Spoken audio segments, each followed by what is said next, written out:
మాతృదేవోభవ. చిన్న సుఖవీచికేయద చిందువేయు, చిన్న సుఖవీచి తాకిన చిందువేయు, చిన్న దుఃఖానికేయద చీలిపోవు. జగన్మాత. చిన్న సుఖవీచి తాకిన చిందువేయు, చిన్న దుఃఖానికేయద చీలిపోవు. చిందువేయని చీలని చిత్తమెప్పుడు, చిందువేయని చీలని చిత్తమెప్పుడు, దేవి పాదములందున్న దేవి ముక్తి. చిందువేయని చీలని చిత్తమెప్పుడు, దేవి పాదములందున్న దేవి ముక్తి. ఏబిఎన్ ఆంధ్రజ్యోతి ప్రేక్షక మహాశయులందరికీ నవజీవన వేదం అనే కార్యక్రమంలో 893వ భాగానికి స్వాగతం పలుకుతున్నాం. మించన్ న్యూటను వర్ణ చక్రమును నిర్మించన్, మహామేధతో నించన్ చంద్రుడు భూమి మున్నగునవి ఏ ఏ రీతులను నిల్చెనో అంచున్, విశ్వపు గురుత్వాకర్షణం నిరూపించన్, రాలిన పండ్లు కూడా కథలను వినిపించిన జ్ఞానికిన్, రాలిన పండ్లు కూడా కథలను వినిపించిన జ్ఞానికిన్. చెట్టు కింద పడుకుంటే సరదాగా ఓ పండు రాలి పడితే రెండో పండు పడితే ఏమిటన్నీ కిందకే రాలుతున్నాయి, పైకి ఎందుకు వెళ్ళట్లా, ఆలోచన కింద ఉంటుంది. కానీ దాని మీద పరిశోధన చేశాడు. ఎందుకెలా ఎందుకెలా ఎందుకెలా అంటే భూమికి ఏదో ఆకర్షణ శక్తి ఉందేమో అని దాన్ని ఇతర విషయాలతో కలిపి ఆలోచిస్తే నిజంగానే ఉందనే విషయం రుజువైంది. భూమికి ఆకర్షణ శక్తి ఉందనే విషయమే మనకి భూదేవి, సంకర్షణుడు, కృష్ణుడు, బలరాముడు ఈ మాటల్లో ఉంది. ఆదిశేషుడు, ఆ బలీయమైనటువంటి భూగోళంలో ఉండే ఆకర్షణ శక్తే ఆదిశేషుడు. అది 7 చుట్టలు చుట్టుకుని ఉంటుంది. విష్ణుమూర్తి పడుకున్న ఆదిశేషుడు మన శరీరంలో అదే కుండలని శక్తి రూపంలో ఉండి మూలాధార చక్ర స్థానంలో కటిభాగం ఉండేటువంటి స్థానంలో ఉండి 3.5 చుట్టలు చుట్టుకుంటుంది. జీవుడికి 3.5, దేవుడికి 7, అంతకంటే ఏం లే, రెట్టింపు. అంతా విశ్వానికి బద్ధం చేయడమే. జీవుడు ఈ శరీరానికి బద్ధుడైతే విష్ణువు విశ్వానికి బద్ధుడు. అది పట్టి ఉంచుతుంది. ఆ లీల అలాగే కొనసాగుతుంది. అందుకే దాని శక్తిని, ఆ శక్తిని సంకర్షణ అంటారు. ఆకర్షిస్తుంది, లాగుతుంది. కృష్ణ అన్న కూడా కర్షతే ఇది కృష్ణ, కర్షిస్తుంది, సంకర్షిస్తుంది. అంచేత కృష్ణుడు సంకర్షణుడు అన్నదమ్ముడు. అందులో బలరాముడికే బలం ఎక్కువ. అందుకే బలరాముడు ఆదిశేషుని అంశ. ఆదిశేషుని యొక్క ఆ చుట్టలు చుట్టుకుని ఉన్న ఆకర్షణ శక్తి అంటే ఈ భూమిలో ఉండేటువంటి గురుత్వాకర్షణ శక్తిని ఆదిశేషుని రూపంలో వర్ణించారు. అందుకని ఆదిశేషుడు భూమిని మోస్తున్నాడు అన్నారు. కింద ఓ పాము ఇలా పడకలు పెట్టుకుని కూర్చుంటుందా అట్టిపడు తింటూ? ఆకర్షణ శక్తిని ఆదిశేషుని రూపంలో వర్ణించారు. మళ్ళీ ఈ భూమి ఆకర్షణ ఎక్కడ? భూమి సూర్యుడు చుట్టూ తిరుగుతోంది. అందుకే సూర్యుడి గుర్రాలకి పగ్గాలు పావులు. ఆలోచించురుగాక. ఈ ప్రతీకాత్మకమైన విజ్ఞానం, ప్రతీకాత్మకమైన వర్ణన వెనకాల ఉండే విజ్ఞానం ఏమిటో. ఎందుకంటే పగ్గాలు పాములు కాబట్టి మనం పాములకో గుడి కడదాం, పగ్గానికో గుడి కడదాం, గుర్రానికో గుడి కడదాం, సూర్యుడికో గుడి కడదాం. ఇదే సరిపోయింది ఎంతసేపు. ఎందుకు చెప్పారు ఇలాగే, ఎందుకు చెప్పారు అని ఆలోచించడం మానేసి ఏదో చెప్పారు మనం పూజ చేసేద్దాం అంతే. ఆ ఎందుకు చెప్పారని ఆలోచించడమే పరిశోధన. సూర్యునికి పగ్గాలు పాములు ఏమిటండి? పాములు ఎక్కడైనా పగ్గాలుగా ఉంటాయా? అసలు 7 గుర్రాలు ఏమిటండి? ఒక చక్రం ఏమిటండి? ఆలోచన చేయొద్దా? ఒక చక్రంతో రథం పెడుతుందా? అసలు అది రథమా? 7 కిరణాలు, 7 ప్రధానమైన కిరణాలు, 7 అవే 7 వర్ణాలు, అవే 7 స్వరాలు. అన్నిటికీ అనుబంధం ఉంది. నవగ్రహాలు, నవధాన్యాలు, 9 అంకెలు అనుబంధం ఉంది. మంచిది. ఆ గ్రహరాశిని బట్టి ఇవన్నీ ఏర్పడ్డాయి. అందుకే అంకె మార్చినంత మాత్రాన గ్రహం మారిపోదు. ఏది బలం ఆలోచించాలి. ఆ పిచ్చిలో పడకూడదు. మళ్ళీ అనుబంధం ఉంది అనగానే వెంటనే నేను ఇప్పుడు మాట్లాడిన బట్టి చాలామంది సౌకర్యంగా తీసుకుంటారు. నవగ్రహాలకి అంకెలకి అనుబంధం ఉంది కదా, అంకె మార్చుకోండి. అంకె మార్చుకుంటే గ్రహం మారదు. పిచ్చి మాట. ఇప్పుడు జెండా ఊపేవాడు జెండా ఊపడం ఆపేస్తే రైలు రావడం, రైలు వస్తుంది, బయలుదేరిందండి. జెండా ఊపేవాడు రైలు వస్తుంది. నేను ఆపేస్తా అని చెప్పి జెండా ఆపుకుంటే రైలు వచ్చి వాడిని గుద్దేస్తుంది. అందుకని వీడు జెండా ఊపడం సగంలో మానేస్తే రైలు ఆగుతుందో, బయలుదేరింది అది. అదేం పిచ్చి మాట. నువ్వు అంకెలు ఎన్ని మార్చుకున్నా గ్రహాలు మారవు. కానీ 9 అంకెలకి, నవగ్రహాలకి, నవధాన్యాలకి, నవరత్నాలకి ఒక అనుబంధం ఉంది. అంతవరకే అది. ఇది ధరించినంత మాత్రాన దశ మారిపోదు. కొంత ఉపశమనానికి ఎందుకని భౌతికమైనటువంటి అనుబంధం ఉంది కాబట్టి ఉపశమనం కలుగుతుంది. చలేస్తుంటే రగ్గు కప్పుకున్నట్టే, వాన కురుస్తుంటే గొడుగేసుకెళ్ళినట్టే, ఎండ కురుస్తుంటే చెట్టు నాడికి వెళ్ళినట్టే, అంతవరకే ప్రయోజనం. అంతేకాని ఎండ ఏమి ఆగిపోదు. మళ్ళీ మనం చెట్టు నీడ నుంచి కాస్త బయటికి రాగానే మళ్ళీ మామూలే. శాశ్వతంగా దాన్ని తట్టుకోవాలంటే మన మనస్సే అలవాటు పడాలి. అది భగవద్భక్తి ద్వారా సాధ్యం. అంచేత శాస్త్రీయ విజ్ఞానానికి భగవద్భక్తికి ఏమీ వైరుధ్యం లేదు. భగవద్భక్తి శాస్త్రీయమే. 7 రకాల ఆకర్షణ శక్తులు, 7 రకాల వర్ణాలు, ఇంద్రధనుస్సులో 7 రంగులు, వీటి సమ్మేళనము, అవి తిరగడం, మహామేధతో నించను చంద్రుడు భూమి మున్నగునవి ఏ ఏ రీతులను నిల్చెనో అంచున్ విశ్వపు గురుత్వాకర్షణంబును నిరూపించాను. భూమి చుట్టూ చంద్రుడు ఎలా తిరుగుతున్నాడు, భూమి చుట్టూ తిరిగేవేవి, సూర్యుడు చుట్టూ తిరిగేవి, ఇందులో మెల్లగా తిరిగేవేవి, వేగంగా తిరిగేవేవి అన్నీ నిరూపణ చేశాడు. అవన్నీ తర్వాత ముందు నమ్మినా నమ్మకపోయినా గ్రహణ కాలాల్లో అన్ని రుజువైపోయినాయి. చచ్చినట్టు నమ్మారు, నమ్మకం ఏం చేస్తారు? సత్యం ఇవాళ కాబట్టి రేపు నమ్ముతారండి. మనం ప్రచారం చేయాల్సిందే సత్యాన్ని. సత్యాన్ని ప్రచారం చేసేవాడు ఎప్పుడూ భయపడకూడదు, వెనక్కి తగ్గకూడదు. అసత్యవాదులే వెనక్కి తగ్గిపోతారు. కాలం పడుతుంది, కొంతకాలం పడుతుంది, ఓపిక పట్టాలి. సత్యం మీద అపారమైన విశ్వాసం ఉండాలి. సత్యమే భగవంతుడు. సత్ అంటే ఉన్నది, ఉన్నది భగవంతుడు ఒక్కడే. బ్రహ్మ సత్యం, జగన్మిథ్య. ఈ మిథ్య అయిన జగత్తులో ఉండే బెదిరింపులకు మనం భయపడేవాడు. సత్యాన్ని ఆశ్రయించుకుని ఉన్నాం. సమస్య లేదు. సత్యమేవ జయితే, రెండోది జయించే ప్రశ్న లేదు. ఆ సత్యం శాస్త్ర విజ్ఞానానికి ఎప్పుడూ వ్యతిరేకం కాదు. శాస్త్ర విజ్ఞానమే సత్యం. మనిషి విశ్వాసానికి విజ్ఞానానికి పోటీ వస్తే విజ్ఞానానికే ఓటేయాలి, విశ్వాసానికి కాదు. విజ్ఞానాన్ని బట్టి మన విశ్వాసాలు మార్చుకోవాలి. విశ్వాసాలను బట్టి విజ్ఞానం మారదు, అది అజ్ఞానం. రాలిన పండ్లు కూడా కథలను వినిపించిన అజ్ఞానికి పిల్లల్లో పెంచాల్సిన పరిశోధన శక్తిది. ఏదన్నా ఒక పురుగు పట్ల, ఒక ఆకు పట్ల, ఒక తీగ పట్ల ఆసక్తి చూపించి దాన్ని పెంచాలి. నీకు ఎందుకు అవన్నీ గొడవ? పెందరాళ్ళు స్కూల్కి వెళ్ళిపో. స్కూల్కి వెళ్ళి సాధించేది ఏం లేదు, ఈ పరిశోధన వల్లే సాధించేది ఉంది. అసలు ఆ స్కూల్లో ఇవన్నీ చెబుతున్నారా లేదా చూడాలి. ఇవాళ మందార మొక్క గురించి పాఠం చెప్పారమ్మా మా స్కూల్లో. దాన్ని ఏదో మందార పుష్పాన్ని హైబిస్కస్ రోజా ఫైనాన్సిస్ అంటారు అనగానే తల్లి తండ్రి ఎవరైనా మందార పూల తోటలో కనీసం మందార మొక్క ఉన్న చోటకి తీసుకెళ్ళి మందార పుష్పం చూసావు నువ్వు, నీ పాఠంలో చెప్పింది ఇది సరిగ్గానే ఉందా, ఇంకా ఏమన్నా నీకు కనిపిస్తున్నాయా అని అంటే ఆ కుర్రాడు పరిశీలిస్తాడు. అది మానేసేసి మందార పుష్పం చెప్పారా మొన్న ఎగ్జామ్స్లో అడిగారు కదరా మళ్ళీ అడగరేమో, అడగకపోతే చదవరన్నమాట. ఎగ్జామ్స్లో ఏది అడిగితే అది చదువుతావు. నువ్వు ఎగ్జామ్స్లో అడిగే చదువుకో, మందారా నీకెందుకమ్మా అనవసరంగా, అంతే. ఇంకా అయిపోయింది, వాడు పరిశోధన అయిపోయింది, వాడు బుర్ర పడైపోయింది. వాడికి అర్థమైపోయింది మా అమ్మకి నాన్నకి మార్కులు కావాలి, జ్ఞానం అక్కర్లేదు. ఎందుకంటే వాళ్ళు గొప్పలు చెప్పుకోవడానికి. ఈ మార్కులు కూడా ఎందుకంటే వాళ్ళు గొప్పలు చెప్పుకోవడానికి. మా అబ్బాయి స్టేట్ ర్యాంక్, మా అబ్బాయి ఆ ర్యాంక్, ఈ ర్యాంక్, మా అబ్బాయిని మేము ఆ బొగ్గ మీద ఈ బొగ్గ మీద ముద్దెట్టుకున్నాం.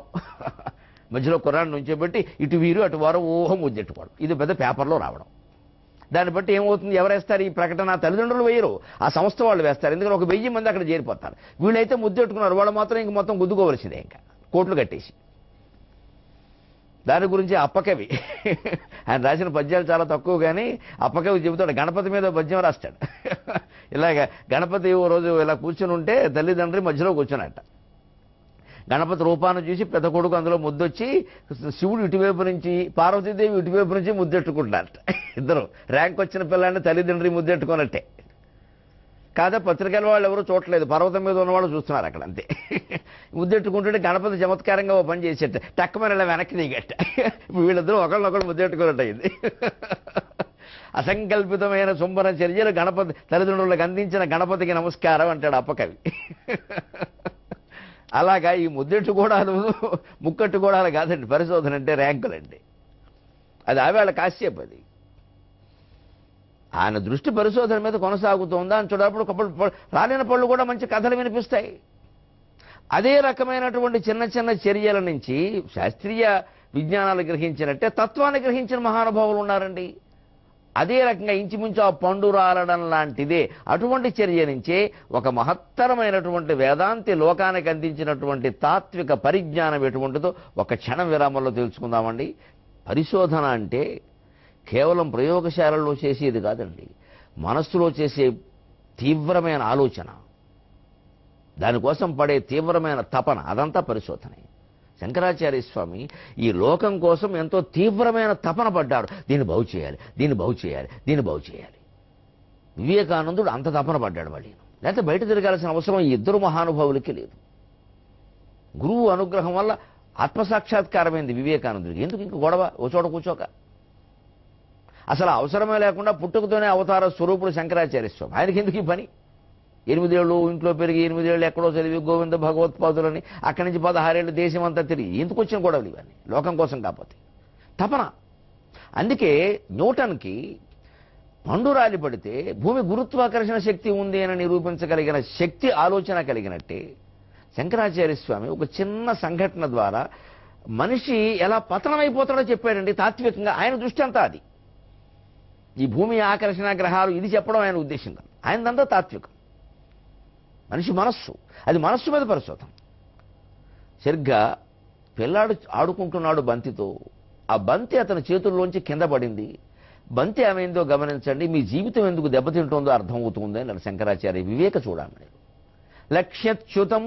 లక్ష్యచ్యుతం చేద్యది చిత్తం ఈషద్బహిర్ముఖం సన్నిపతే తతస్తతక. లక్ష్యచ్యుతం చేద్యది చిత్తమీషద్బహిర్ముఖం సన్నిపతే తతస్తతక. ప్రమాదతః ప్రచ్యుతకేళికందుకః సోపానపంక్తౌ పతితో యథా తథా. ఒక్కొక్కరి ఊహ ఒక్కొక్క రకం. న్యూటన్ ఆ పండు రాలిపడగానే అలా ఊహిస్తే శంకరాచార్య స్వామి పిల్లాడి చేతిలోంచి బంతి జారిపడగానే ఇంకోలా ఊహించారు. ఆ బంతి చూడండి, ప్రమాదతః ప్రచ్యుతకేళికందుకః, ఏదో పొరపాటు అతని చేతుల్లోంచి జారిపడింది. అతను మేడ మీద ఆడుకుంటున్నాడు, డాబా మీద జారిపడింది. అది మెట్ల నుంచి దూకుతోంది. మన ఇష్టం వచ్చినట్టు దూకుతుందా? బాలుడు ఇష్టం వచ్చినట్టు దూకుతుందా? బంతి ఇష్టం వచ్చినట్టు కూడా దూకడానికి వీలు లేదండి. బంతికి కూడా స్వేచ్ఛ లేదు అక్కడ. బాలుడికి ఎలాగూ జారిపోయింది. జారిపోయిన బంతి ఇక్కడ ఆగమంటే ఆగుతుందా? మెట్లు ఉన్నాయి. ఓ మెట్టు మీద పడుతుంది, 4 మెట్లు కింద కడుతుంది. ఇంకో మెట్టు మీద పడుతుంది, 2 మెట్లే కింద కడచ్చు. ఇంకో మెట్టు మీద పడుతుంది, గోతులో పడుతుంది. ఎక్కడ పడుతుందో తెలియదు. సన్నిపతే తతస్తతః. సోపాన పంక్తౌ. మెట్ల మీద జారిపడ్డం అనేది మొదలైన తర్వాత బంతి ఎలా వెళ్ళిపోతుందో తెలియదు. పాతాళానికి వెళ్ళిపోవచ్చు, నూతిలో పడిపోవచ్చు, లేదు ఎవరికో తగలచ్చు, ముక్కు పగిలిపోవచ్చు. ఈ బాలుడిని ఊహించాడా? అంచేది జీవితంలో తప్పటడుగు వేసేటప్పుడే చాలా జాగ్రత్తగా ఆలోచించండి. ఒక తప్పటడుగు జీవితంలో మళ్ళీ సరిదిద్దుకోలేనన్ని తప్పులు చేయించే పరిస్థితి రావచ్చు. మన జీవితాన్ని మొత్తం చెంచలగూడాలను కూర్చోబెట్టచ్చు పట్టుకెళ్ళి, ఇక మళ్ళీ బయటికి రాకుండా. ఎన్ని ప్రత్యక్ష ఉదాహరణలు లేవండి, చెప్పడం నాకు ఇష్టం లేదు, కానీ మీరు ఆలోచించుకుంటే తెలియదా? ఒక్క తప్పు అత్యున్నతమైన శిఖరాలకు ఎగిరినటువంటి మహానుభావులు వ్యాపార సామ్రాజ్యాల్లో ఒక్క తప్పు కారణంగా జీవితం మొత్తం కూలిపోయిందండి వాళ్ళకి. ఎందుకంటే ఆ తప్పు ద్వారా జరిగే ఫలితం ఎక్కడెక్కడికో తీసుకెళ్ళిపోయింది వాళ్ళని. అధఃపాతాళానికి కృంగిపోయేలా చేసింది. ఒక్క చాపల్యం, ఒక్క వ్యామోహం, ఒక్క పొరపాటు, ఒక్క అధికార కాంక్ష, ఏదో ఒకటి వాడి ప్రాణాలకు అది చాలు.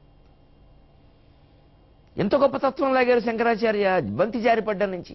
అలాగే సరిగ్గా మనిషి మనస్సు ఆత్మ నుంచి జారిపడితే లక్ష్యచ్యుతం చేద్యది చిత్తం ఈషద్ బహిర్ముఖం. పరబ్రహ్మ పదార్థాన్ని నుంచి మన మనస్సు కొద్దిగా కిందికి తప్పుకుందంటే ఎక్కడికి వెళ్ళిపోతుందో తెలియదయ్యా, ఏం ఆలోచిస్తుందో అన్నారు. సరిగ్గా మనందరికీ అనుభవం ఉండి ఏ పూజ దగ్గర కూర్చుంటామండి, ఏసి విష్ణు సహస్రమో లలితా సహస్రమో ఏదో చదువుతూ ఉంటామండి. మధ్యలో ఉద్భవ క్షోభణం అదేవ శ్రీగర్భ పరమేశ్వరక క్షోభణక అనగానే వెంటనే ఎవరికో వచ్చిన ఏదో క్షోభ గుర్తొస్తుందండి. ఆ క్షోభ నుంచి మనం వాళ్ళ ఇంటికి వెళ్ళాము ఓదారుద్దామని, వాళ్ళేం బాధపడితే వాళ్ళకే లేదు క్షోభ అయినా వాళ్ళందరూ అంతేలే అని ఆ కులం వాళ్ళ మీద, ఆ ఊరు వాళ్ళ మీద. ఈ విష్ణు సహస్రంలో క్షోభణక అనే ఒక శబ్దం నుంచి ఎక్కడికో వెళ్ళి ఆ కులం దగ్గరికి వెళ్ళి, ఆ విమర్శ దగ్గరికి వెళ్ళి, ఆ ప్రాంతం దగ్గరికి వెళ్ళి విచిత్రంగా వెళ్ళిపోయిందండి. అయిపోయింది, విష్ణు సహస్రం అక్కడే ఉంది. అందుకే విష్ణు సహస్రం, లలితా సహస్రం, మంత్రపుష్పం, శ్రీ సూక్తం, పురుష సూక్తం ఏది మనం చదివినా పారాయణ చేసినా దృష్టి దాని మీద నిలబెట్టి చదవడం ప్రధానం. దృష్టి అంటే చూపు కాదు, మీకు అందరికీ తెలుసు, మనస్సు. మళ్ళీ లాక్కు రావాలి. అంతేగాని మనస్సు ఎటో పోతున్నా సరే చదివేసేసి మొత్తం నేను ఖచ్చితంగా 1000 నామాలకి 1000 పువ్వులు పెడతాను. 1000 పువ్వులు ఎవరికి కావాలమ్మా? 1000 పువ్వులు, 1000 ఆకులు, 1000 గంటలు, 1000 మంది చదవడం ఏమిటి చేదస్తాం? అవే దేవుడికి కావలసినవి. 1000 నామాల్లో ఒక్కటి చదివేటప్పుడైనా మన మనస్సు ఎక్కడ ఉందా అని అడుగుతున్నాడు ఆయన. అది ఎక్కర్లేదు మనకి 1000 అడుగుల విగ్రహాలు కావాలి. అందుకని 1000 నిమిషాలు కూర్చొని భగవంతుని జపం చేయలేం మనం మాట్లాడకుండా. మనకి విగ్రహాలు, పూజలు, ఆకులు, పువ్వులు, ఆర్భాటాలు ఇవి ఎక్కువ అవుతాయి. ఎందుకంటే దీని ద్వారా దేవుడికి జరిగే మేలు లేదు, సమాజానికి జరిగే మేలు ఎలాగో లేదు, మనకి జరుగుతుంది మేలు. మనం చాలా పెద్దవాళ్ళం అయిపోతాం, రోజు టీవీలో కనిపిస్తూ ఉంటాం, పేపర్లో కనిపిస్తూ ఉంటాం. అది అసలు అసలు లోపల ఉద్దేశం అది ఆ ప్రచారం అలా చెప్పరు. అది ధర్మ ప్రచారం. ధర్మానికి ఇది అవసరం లేదు. ధర్మం తత్వజ్ఞానాన్ని ప్రచారం చేయడం వల్ల అవుతుంది తప్పితే ఆర్భాటాలు చేయడం వల్ల అవదు. ధర్మం అవగాహన వల్ల ప్రచారం అవుతుంది, ఆర్భాటం వల్ల కాదు. ఆర్భాటాల వల్ల కేవలం రజోగుణం పెరుగుతుంది, పోటీలు పెరుగుతాయి, ఇంకొకరు ఇంకా పెద్ద వేవు పెడతారు, ఇంకా పెద్ద హంగామాలు చేస్తారు. ఎవరికి వచ్చేదండి ఇది? ఇది ఇలాగా న్యూటన్ అలా కనిపెడితే శంకరాచార్య ఇలా కనిపెట్టారు. ఇదే రకంగా ఒక వస్తువు జారిపడడం గురించి కాళిదాసు ఇంకో రకంగా చెప్పాడు. టం టం టటం టం టటం టటం టం. ప్రచోదనం చూడండి, ఆలోచన చూడండి. ఆయన కవి, శంకరాచార్య తత్వవేత్త, న్యూటన్ శాస్త్రవేత్త. నేను మూడు పోల్చగలుగుతున్నందుకు నా జన్మను నేనే ధన్యం చేసుకుంటున్నా. ఆలోచన అంటే ఇలా ఉండాలి. నా చర్మాన్ని నేనే గిల్లుకుని ఆనందిస్తున్నా. ఔరా అని ఆలోచన ఇలా ఉండాలి. న్యూటన్ శాస్త్రవేత్త కాబట్టి దాని నుంచి ఒక శాస్త్రీయ సత్యాన్ని కనిపెట్టాడు. శంకరాచార్య తత్వవేత్త, దాని నుంచి ఒక మనస్తత్వాన్ని కనిపెట్టాడు. కవి కాళిదాసు కవి, ఆయన ఏం కనిపెట్టాడు? టం టం టటం టం టటం టటం టం అని భోజమహారాజు ఆస్థానంలో ఎక్కడో సమస్య ఇచ్చి నువ్వు పూర్తి చేయబోయే అంటే ఏమిటండి టం టం టం టం అంటూ గీసినట్టు ఆయన అలా ఊహించాడా? రాజ్యాభిషేకే మద విహ్వలాయాగ హస్తాచ్యుతో హేమఘటో యువత్యాగ రాజ్యాభిషేకే మద విహ్వలాయాగ హస్తాచ్యుతో హేమఘటో యువత్యాగ సోపానమార్గేషు కరోతి శబ్దం సోపానమార్గేషు కరోతి శబ్దం టం టం టటం టం టటటం టటం టం టం టం టటం టం టటటం టటం టం. ఏమి కాళిదాసు, ఏమి నా దేశం, ఏం ఊహండి. ఆయన కవి, ఆయన ఊహ అయింది. టమ్ టమ్ టు టమ్ టమ్ అని ఏదో ఇస్తే 4 టాలు పెట్టి 4 సున్నాలు పెట్టి దాన్ని ఎంత అందంగా చెప్పాడంటే, భోజ మహారాజా మీ పట్టాభిషేకం జరుగుతోంది, రకరకాల ప్రాంతాల నుంచి మీ రాజ్యంలో ఉండే నదుల నుంచి బంగారపు కలశాల్లో అభిషేక జలాలు తీసుకొచ్చారు, ఆ జలంతో మీకు అభిషేకం చేశారు అంటే భోజ మహారాజా అన్నాడు, ఇదేమిటయ్యా ఘటాలతో అభిషేకం జలం చేస్తే ఈ టమ్ టమ్ టు టమ్ టమ్ ఏమిటంటే, క్షణం ఆగండి మహారాజా, టమ్ టమ్ టటం టం స్వాగతం, క్షణం ఆగండి మహారాజా, నా ఊహ ఆస్వాదించండి, షడ్రసోపేతమైన భోజనం చేస్తున్నారు, నవరసభరితమైన కవిత్వాన్ని వినలేరా, ఆస్వాదించండి, చెప్పవయ్యా, నువ్వు బాగా చెబుతావయ్యా అంటే చెప్పాడు పాపం. రాజ్యాభిషేకే మద విహ్వలాయాగ హస్తాచ్యుతో హేమఘటో యువత్యాగ సోపాన మార్గేషు కరోతి శబ్దం టం టం టటం టం టం టం టటం టం టం టం టటం టం టటటం టటం టం. రాజ్యాభిషేకం జరుగుతోంది మీకు. అనేక రకాల ప్రాంతాల్లో ఉండే పుణ్య నదుల నుంచి పురోహితులు కలశాలతో జలం తెప్పించారు యువతుల చేత. ఇక్కడ అందమైనటువంటి సుందరీమణులు యువతులు మీకు ఇక్కడ ఆ జలంతో అభిషేకం చేస్తున్నారు. ఒక యువతి అభిషేకం చేశాక ఆ ఖాళీ కుండ, ఆ బంగారు కలశమే అనుకోండి, అది పట్టుకుని వెడుతోంది, పొరపాటున ఆవిడ చేతుల్లోంచి ఆ చెంబు జారింది, ఆ జారిన చెంబు మెట్ల మీద అలా శబ్దం చేస్తుంది అంటే టం టం టటం టం టటం టటం టం. సరిగ్గా మేడలు ఉన్న వాళ్ళు ఎవరైనా పైకి ఎక్కి ఓ చెంబు కింద పడేయండి, ఇలాగే శబ్దం అవుతుంది. ఏం ఆశ్చర్యం అండి. శంకరాచార్య స్వామి బంతి జారి పెడితే ఎలా పెడుతుందో తెలియదు అని వదిలేస్తే కాళిదాసు ఎలా పెడుతుందో చెప్పాడు, చేసే శబ్దం ఏమిటో చెప్పాడు. కాబట్టి అది టమ్ టమ్ టటం టం టటటం టటం టం. టమ్ టమ్ టటం టంలో రైమింగ్ వేరు, టటటం టటంలో రైమింగ్ వేరు, నడక విధానం వేరు, నడక మార్చాడు. ఏం ఊహలు. కాళిదాసుని కాదంటామా, శంకరాచార్యని కాదంటామా, న్యూటన్ని కాదంటామా, వారు ఏ దేశం వారు, ఎక్కడ పుట్టారని ఆలోచిస్తామా? దిక్కుమాలిన ఆలోచన లేవు. ఎక్కడైనా పుడతాడు మనిషి. ఏం చెప్పాడని ఆలోచించాలి, ఏం చేశాడని ఆలోచించాలి, ఎక్కడ పుట్టాడు, ఎక్కడ పెరిగాడు, ఇది పెద్ద విషయం కాదు. ఇది ఇక్కడ పుట్టిన వాళ్ళకి ఈ ఆలోచనలు వస్తాయి, ఇంకెవరికి రావు. మట్టి కొట్టుకుపోయే ఆలోచనలు కూడా మన దగ్గరే చాలా మందికి వస్తున్నాయి, ఇంకెక్కడ రావట్లా. ఇదంతా గర్వించాల్సిన విషయం కాదు. ఇది ఏ దేశాన్ని అవమానించక్కర్లేదు మన దేశాన్ని కీర్తించడానికి, ఏ మతాన్ని అవమానించక్కర్లేదు మన మతాన్ని కీర్తించడానికి. మన మతంలో ఉండే గొప్పది ఏదో మనం చెప్పచ్చు, మన దేశంలో ఉండే గొప్పతనం మనం పరిగెట్టుకుని ఇంకోళ్ళని తిడితే కానీ మన పెద్దవాళ్ళం కావా? ప్రతి చోట ఉన్నారు మహానుభావులు, ప్రతి మతంలో ఉన్నారు, ప్రతి దేశంలో ఉన్నారు. ప్రపంచంలో ఏ దేశాన్ని చిన్నబుచ్చే అధికారం మనకి లేదండి. విజ్ఞానం అంతా ముద్ద కట్టుకుని ఒకచోట పుట్టదండి, అజ్ఞానం అండి అది. ఆ పరిశోధన శక్తిని పిల్లల్లో పెంచాలి. అంతేకాదు న్యూటన్ కనిపెట్టిన 3 సూత్రాలు కనిపెట్టాడు. ప్రతి చర్యకు ప్రతి చర్యను ప్రతిపాదించిన ప్రతిభయే ప్రతిచర్యకు ప్రతిచర్యను ప్రతిపాదించిన ప్రతిభయే ర్యాకెట్ల నభోగతులను నిర్దేశించినది. ర్యాకెట్ల నభోగతులను నిర్దేశించినది. అతని త్రిసూత్రముల విశ్వమంతయునిమిడెన్. అతని త్రిసూత్రముల విశ్వమంతయునిమిడెన్. For every action there is an equal and immediate reaction అన్నాడు ఆయన. దాన్ని ఒక్క మాటలో చెప్పాం తెలుగులో పద్యంలో. ప్రతిచర్యకి ప్రతిచర్య ఉంటుంది. అయిపోయింది. కంద పద్యంలో ఒక్క మాటలో సరిపోయింది, ఒక్క పాదంలో. ఆ భాష కంటే మన తెలుగు భాష గొప్పది. For every action there is an equal and immediate reaction ఇంత పొడుగు చెబితే దాన్ని కంద పద్యంలో మొదటి పాదంలో 3 గణాల్లో ప్రతిచర్యకు ప్రతిచర్యను అయిపోయింది. ప్రతిచర్య అంటే ఫర్ ఎవరీ యాక్షన్, ప్రతిచర్య అంటే రియాక్షన్. ఎంత గొప్పదండి తెలుగు భాష. సంస్కృతం వల్ల దానికి ఎంత సుగంధం అబ్బిందండి. అంటే తెలుగు సంస్కృతాలది విడదీయలేని బంధం. అది భార్యాభర్తల అనుబంధం. అది విడదీయడం పాపం కూడా. ప్రతిచర్యకు ప్రతిచర్యను ప్రతిపాదించిన ప్రతిభ. ప్రతి పనికి దానికి ఒక ప్రతిచర్య ఉంటుందండి. అదే కర్మ సిద్ధాంతం. ఇది శాస్త్రీయంగా ఇది ఎంత సత్యమో కర్మ సిద్ధాంతం అంతే సత్యం. కర్మ సిద్ధాంతం విశ్వాసం కాదు, శాస్త్రీయం. పునర్జన్మ కూడా కారణం అవుతుంది. పునర్జన్మ విశ్వాసం కాదు, శాస్త్రీయం. ఆ శాస్త్రీయమైన నిజాన్ని బయటపెట్టాలి కానీ అది ఊరికే నమ్మకం ఉండి వీరికి ఉందండి వారికి ఎవరికైనా ఉండాల్సిందే, లేకపోతే వాడైపోతాడు మనకే. అంటే ప్రతిచర్యకి ప్రతిచర్య ఉంటుందని ప్రతిపాదించాడు. ఆ ప్రతిభే ర్యాకెట్లు వెళ్ళడం చేత నిరూపణ చేసే. ముందుకెలా గెంటితే వెనక్కి ఎలా గెంటుతుంది, వెనక్కి ఎలా గెంటితే ముందుకెలా గెంటుతుంది. అయిపోయింది. విమానాలు బయలుదేరాయి, ర్యాకెట్లు బయలుదేరాయి. అంత వేగంగా ఎలా వెళ్ళగలుగుతున్నాయి? అందుకే ఎగిరేటువంటి ర్యాకెట్ వెనక్కి అతివేగంగా ఒక శక్తిని అలా గెంటుతుంది. ఇది వేగంగా గెంటిన కొద్దీ అంతే వేగంగా అది ముందుకెడుతుంది. ఇది విపరీతమైన ఒత్తిడి తెచ్చిన కొద్దీ అంతే ఒత్తిడితో అది ముందుకెడుతుంది. ఇది ఎంత బలం ఉపయోగిస్తే అంతే బలంతో అది ముందుకెడుతుంది. లోకంలోనూ అంతేగా. మనం ఎంత బలంగా ఒకటి దక్కేస్తామో అంత ముందుకెడతాం, మళ్ళీ వాడు ఇంకోటి మనం దొక్కేస్తాడు. సృష్టి నిర్మాణ సూత్రాలు ఇవి. ఇవి కనిపెట్టగలిగితే దీని నుంచి తప్పించుకోవాలా తట్టుకోవాలా అన్నీ తెలుస్తాయి.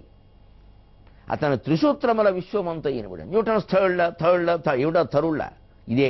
For every action there is an equal and immediate reaction. ప్రతిచర్యకి సమానమైన ప్రతిచర్య ఉంటుంది. అంతేకాదు అది వెంటనే ఉంటుంది. మంచి గోడకేసి కొట్టాను వెంటనే తిరిగి వస్తుంది. మళ్ళీ ఆలస్యం తర్వాత వస్తాను. ఆషాఢ మాసం బాగుండదు, శ్రావణం వచ్చే కొత్త అందవు. ఆషాఢ మాసంలో రానివాడు శ్రావణ మాసంలో వచ్చేవాడు అల్లుడు, బంతి కాదు. వెంటనే వస్తుంది. పైగా నువ్వు ఎంత వేగంతో కొట్టావో అంత వేగంతో వస్తుంది, ఎంత తీవ్రంగా కొట్టావో అంత తీవ్రంగా వస్తుంది. ఎదురుగా ఉంటే ముక్కు పగులుతుంది, ఎందుకంటే దానికి పగిలింది మరి, గోడకు తగిలి నీకు పగులుతుంది. దాన్ని బట్టి ఇది అర్థమైతే కర్మ సిద్ధాంతం కూడా అర్థమవుతుంది. ఏం చెప్పారు కర్మ సిద్ధాంతంలో? యస్మచ్చయేన చ యథా చ యదా చ యచ్చ యావచ్చ యత్ర చ శుభాశుభమా ఆత్మకర్మ తస్మచ్చతేన చ తథా చ తదా చ తచ్చ తావచ్చ తత్ర చ విధాతృవశాదుపైతి.